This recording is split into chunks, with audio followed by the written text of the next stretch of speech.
الحمدللہ الحمدللہ وکفی وسلام علی عبادہ الذین اصطفی اما بعد۔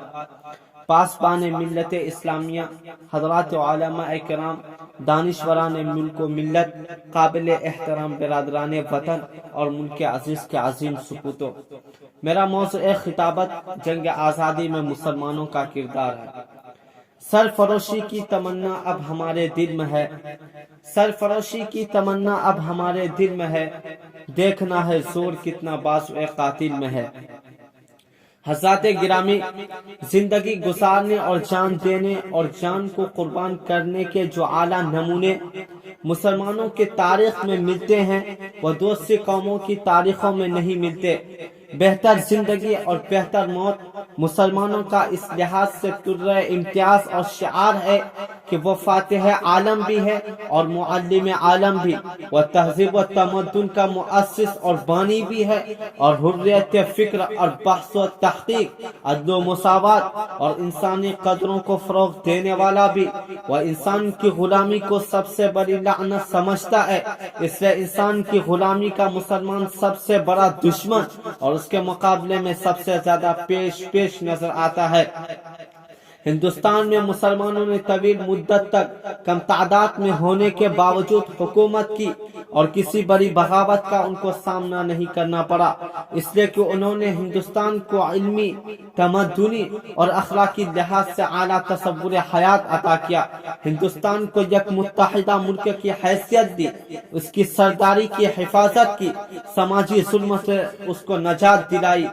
مذہب کے نام پر بھی غلامی کے تصور کو ختم کیا، اور آخری عہد میں جب انگریزوں کا تسلط ہوا تو مسلمانوں نے ہندوستان کو آزاد کرانے کے لیے برادران وطن کو ساتھ لے کر اپنی جان اور مال کی قربانی دی۔ علماء کرام نے انگریزوں کے خلاف جنگ کرنے کا فتویٰ دیا اور تحریک آزادی میں نمایاں کردار ادا کیا۔ ہندوستان کے آزادی کے تحریک میں علماء بڑی تعداد میں شریک ہوئے، اور وہ دارالعلوم دیوبند اور اس کے علماء اور مدرسین جن کو آج غدار وطن ٹھہرایا جاتا ہے، اس تحریک میں دوسرے طبقوں سے زیادہ نمایاں تھے۔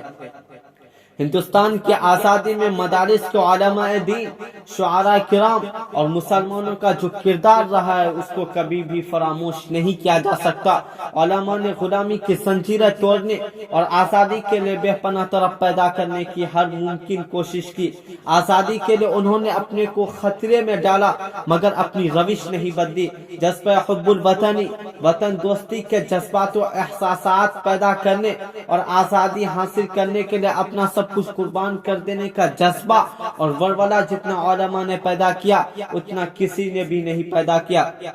علماء کرام اور مسلمانوں کی تاریخ حب الوطنی، سرفروشی، وطن دوستی، آزاد خیالی، وسعت نظری، بے خوفی اور بے باکی کے واقعات سے بھری پڑی ہے۔ حضرت مولانا شیخ عبدالعزیز محدث دہلوی، حضرت سید احمد شہید، مولانا اسماعیل شہید، ٹیپو سلطان شہید، حاجی امداد اللہ مہاجر مکی، مولانا محمد قاسم نانوتوی، مولانا محمود الحسن دیوبندی، مولانا حسین احمد مدنی، مولانا حفظ الرحمن سیوہاروی، مولانا فضل حق خیر آبادی، مولانا ابوالکلام آزاد، مولانا محمد علی جوہر، مولانا حسن موہانی، اشفاق اللہ خان، یہ وہ نام ہے جن کے بغیر ہندوستان کی آزادی کی تاریخ ادھوری اور نامکمل رہے گی۔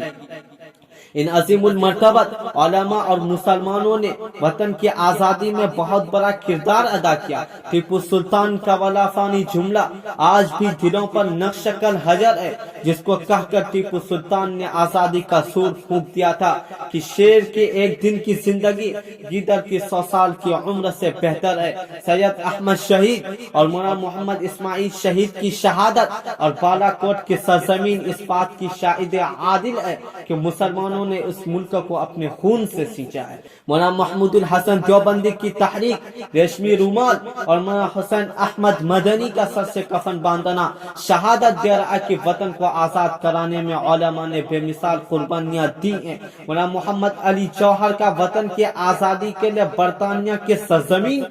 پر بانگ دہل اعلان کرنا اور اشفاق اللہ خان کا تختہ دار کو چوم لینا شہادت دے رہا ہے کہ ہندوستان کو مسلمانوں ہی نے آزاد کرایا۔ مولانا ابوالکلام آزاد، مولانا حسرت موہانی کی ولولہ انگیز تقریریں آج بھی قلب و ذہن پر نقش کل حجر ہیں۔ یہ وہ جانثار اور جافروز شخصیات ہیں جنہوں نے وطن کی آزادی کے لیے برادران وطن کو ساتھ لے کر انگریزوں کے چھکے چھڑا دیے۔ تاج محل کا حسن و جمال، قطب مینار کی عظمت و بلندی، جامع مسجد دہلی کی روح پرور فضا اور اس کے عالی شان منارے، لال قلعہ کی شان و شوکت، سب شہادت دے رہے ہیں کہ مسلمان اس ملک کے وفادار ہیں اور مسلمانوں کو اپنے وطن عزیز سے محبت ہے۔ بہادر شاہ ظفر کو انگریزوں نے جلا وطن کر کے رنگون میں قید کر دیا تھا، وہاں انہوں نے ایک دل دوز اور جگر گداز خطر لکھ کر آزادی کا حوصلہ پیدا کیا تھا، جس کا آخری شعر یہ تھا: کتنا ہے بد نصیب ظفر دفن کے لیے،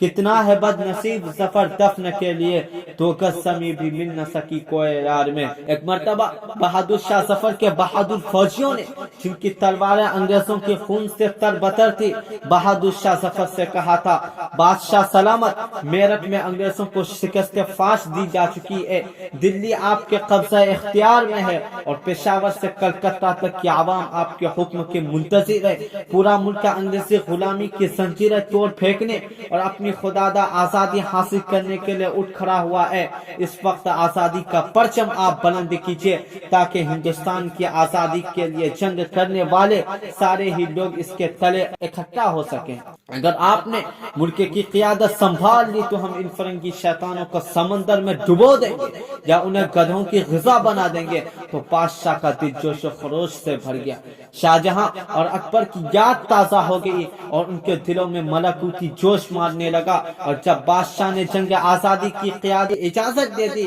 تو لال قلعے کی در و دیوار جم غفیر کی تالیوں سے گونج اٹھی۔ شکیل بیدایونی نے اس طرح اس کا خوب نقشہ کھینچا ہے: یہ بات آیا ہے دنیا پر ہم پھول بھی ہیں تلوار بھی ہیں، یہ بات آیا ہے دنیا پر ہم پھول بھی ہیں تلوار بھی ہیں، یا بس میں جہاں مہکائیں گے یا خون میں نہا کے دم لیں گے، سوچا ہے کفیل اب کچھ بھی ہو ہر حال میں اپنا حق لیں گے،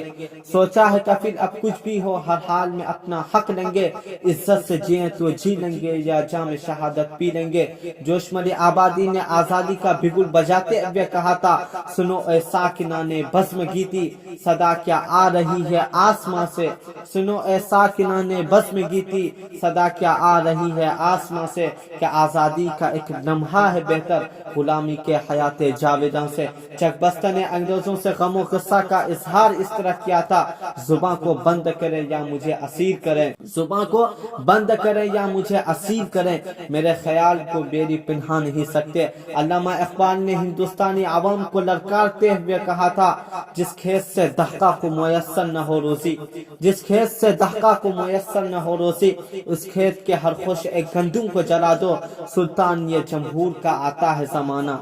سلطان یہ جمہور کا آتا ہے زمانہ، جو نقش کوہن تم کو نظر آئے مٹا دو۔ اور علامہ اقبال ہی کا ترانہ ہندی: سارے جہاں سے اچھا ہندو ستا ہمارا،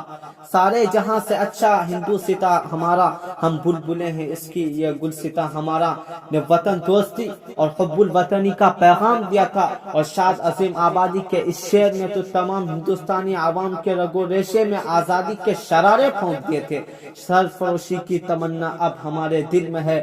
سرفروشی کی تمنا اب ہمارے دل میں ہے، دیکھنا ہے زور کتنا بازو ایک قاتل میں ہے۔ مگر ہائے افسوس جس وطن کے لیے ہم نے جان و مال کی قربانی دی اور اپنا گھر بار سب کچھ لٹا دیا، تحریک آزادی میں اپنے تن من دھن کی بازی لگا دی، آج اسی ملک کے رہنے والے بعض برادران وطن اور مسلمانوں کے دشمن مسلمانوں پر غداری کا الزام لگاتے ہوئے نہیں تھک رہے ہیں اور یہ نعرہ لگاتے پھر رہے ہیں: ہندی ہندی ہندو ہندوستان، ملا بھاگو پاکستان۔ کیا یہی ہماری اور ہمارے علماء کی قربانیوں کا بدلہ ہے؟ سچ کہا ہے کسی شاعر نے، جب وطن کو لہو کی ضرورت پڑی،